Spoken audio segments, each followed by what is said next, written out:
Yeah, so we back. Hey man, I got this OD all that for my 90s babies. What y'all know? What y'all know? What y'all know? Bro, I was just sitting here talking to my homie, and we always sit here and talk about goals and what we want to do. And I was a former athlete, right? I played football at the University of Virginia. And now it's so neat that they have NIL and they can, have opportunities not only to make money but to do internships, to figure out who they are outside of football or basketball, whatever the case may be, because mental health is a big thing. And I think one of the major problems that we see in young people now is they don't have an identity outside of the sports. They don't know who they are. And you see fast fashion or get rich quick schemes, and some athletes try to cling on to those things because of the notoriety that they get. Like if you have a clothing brand and you're popping, right, you get that same fix, that same feeling you get when you were a football. Like, people loved you when you're football. Okay, now you're a fashion guy. Now people love you for that. And they don't actually find what truly makes them happy. Like for me, like I have an amazing personality. I'm outgoing. I meet people. I'm this, that, and the third. Like I'm loud. Like I'm fun. And for me, it's like I know because of my personality that, like this furniture house, like, kind of vibe that I'm doing is going to be looked at as, crazy, and people are going to magnitude to it. And it's going to be one of the things in the fashion lane next to art and George condos and salons. It's going to be big and I'm going to have a following and all that. It's going to be dope. But it's like, I truly enjoy doing this. So regardless of the fame it might bring or the notoriety it might bring, I love talking about homes, talking about architecture, talking about fabrics and this, that, and the third. So it never, I won't be depressed or it won't drive me up a wall because it's not like work and I'm not doing it for the wrong reasons. But that's just the conversation I was just having with my homie. And it's so important to truly, pray, get right with Jesus Christ, and figure out what your purpose is on this earth. And attack it each and every day, and don't let distractions really get to you. But that's my motivational speech today. We talking lesson 4. We're gonna do lesson 4, 5, and 6 today. So we back in the book, and it's talking about when elements or spaces are not explicit but are nonetheless apparent. We can see them even though we can't see them. They are said to be implied. Okay, so cool. So that's what it's talking about. So what does that look like to y'all? It's just something that's implied. So let me see if I can. So let me see that. I'm gonna draw something like this. It's looking like maybe like a bridge or overpass, right? Y'all rocking with me in this lesson that I'm doing. Let's see. Boop, boop, boop, boop, boop, boop, boop, boop, boop, boop, boop, boop, boop, boop.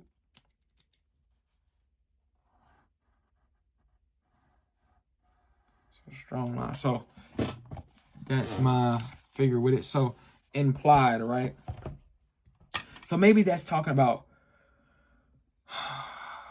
architecture in a setting where that might be a home in a forest. I don't know. I'm grasping for air here. I don't know. Okay, let's go to the next one. So I'm not gonna say the lessons. I'm gonna say page 5. Page 5. Okay, this is dope. This is dope. It says, solid void theory is 3-dimensional counterparts. To figure ground theory, it holds that the volumetric spaces shaped or implied by the placement of solid objects are important as, or more important than, the objects themselves. A 3-dimensional space is considered a positive space, and if it has defined shape and a sense of boundary or threshold between in and out, positive spaces can be defined in an infinite number of ways by points, lines, planes, solid volumes, trees, building edges, columns, walls, slopped together, and other elements. Okay, so this is dope. I've seen this. So what this is really doing, this is preparing us for, buildings and, the the dimensional things you have to build as an architecture student and things like that. So you see a person, and then like this is so Paul Rudolph does like levels when he does his buildings and stuff like this. So imagine if this was like a level right here and you put that over there, and this is 3-dimensional, and it's still basically talking about solid lines and being, you know, basically hardened when you're drawing or when you're talking about something. So a visual learner can look at it and see what you're talking about if they're not into architecture, or they can see, okay, cool, like this is the building, like this is what you're trying to convey, this is what you're trying to talk about right here. So that's what I'm taking from that, you know. Okay, so then this page is talking about negative spaces and positive spaces right here. So, you know, these are the negative space. So yeah, so these are the negative spaces. So you see how it has the shapes, and then it has a space right there, and then you see, okay, positive spaces. Boom, positive space, negative space. So let me break it down to y'all. So a college quad is usually the preferred space on campus for social interaction and hanging out. Dope. So the UVA campus has, damn, I've been away for a minute. I forgot what it's called. Shit. Damn. We'll just call it College Row. And like it's a football field, and then it has the you know, the homes, the big frat houses around that. Okay, cool. It says we move through negative spaces and dwell in positive spaces. Okay, cool. Let's dig into that a little bit. The shapes and qualities of architectural spaces greatly influence human experience and behavior, for we inhabit the spaces of our built environment and not the solid walls, roofs, and columns that shape it.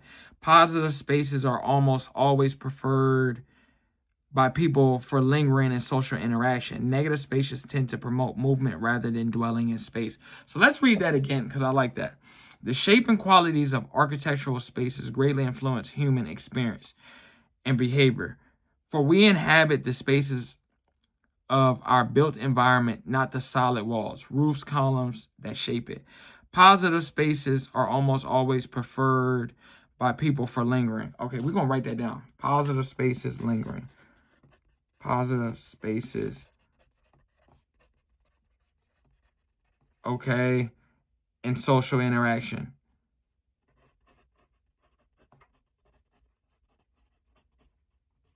Negative spaces. Spaces tend to do what? To promote movement. I like that. I like that. So in the middle of the quad is a positive space. That's where you're chill, linger, right? A negative space is where, like, okay, we moving through the frat houses. We trying to go to this party, that party. Cool. Positive spaces, lingering on a football field in between the houses. Negative spaces, we lingering. We going from party to party. We used to drink the beer, the Busch Light. Okay, cool. Easy. Ooh. Okay, I like that.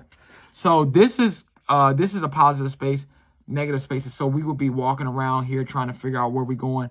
Positive space. We'll be lingering here, moving around in here. Okay. Okay, so it says suburb figure ground plane. This is suburbs.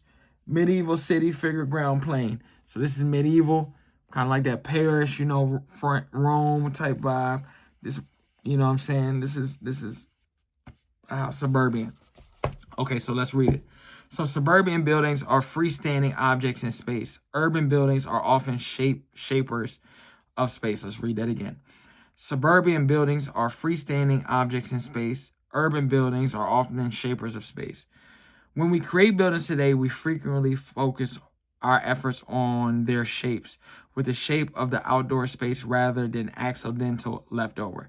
These outdoor spaces, such as those typically found in suburbs, are negative spaces because the buildings aren't arranged to lend shape to the spaces in between. Cool. Urban buildings, however, are often designed under the opposite assumptions.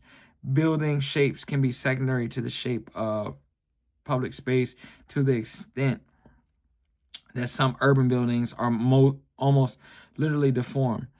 so that the plazas, courtyards, and spaces that are about them may be given positive shape. Okay, cool. So what did we learn today? Because I don't like to do it in bunches and rush. So this is page 7. We're going to stay here. So positive space, right? Courtyard, lingering. That's what it's meant for, right? Suburbs, you know what I'm saying? You could chill, you know what I'm saying? Negative space. We're trying to, you know, get through little space there for, you know, kind of migrating and getting to where we need to go. I like that. I like that. I like that. So we're going to leave off right here. Let's put a little sticky note. So what did we learn today? I feel like we in high school. So we learned about, like I just said, suburban buildings, you know, medieval, you know, buildings, negative space. Say you're in Rome, you know, Paris, you gotta, you know, negative space, you gotta get from point A to point B.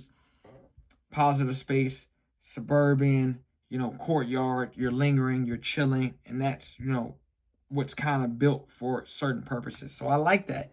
We diving in, man. We digging in. We digging in. Let me know what y'all think, though. We're gonna keep, you know, bits by piece by piece, because we don't want to overload ourselves and forget. We want to keep so we can share certain lessons about what we got going on. But yeah, I'm out of here. Slats. Why is I wash my hair? It's crazy, man. Peace.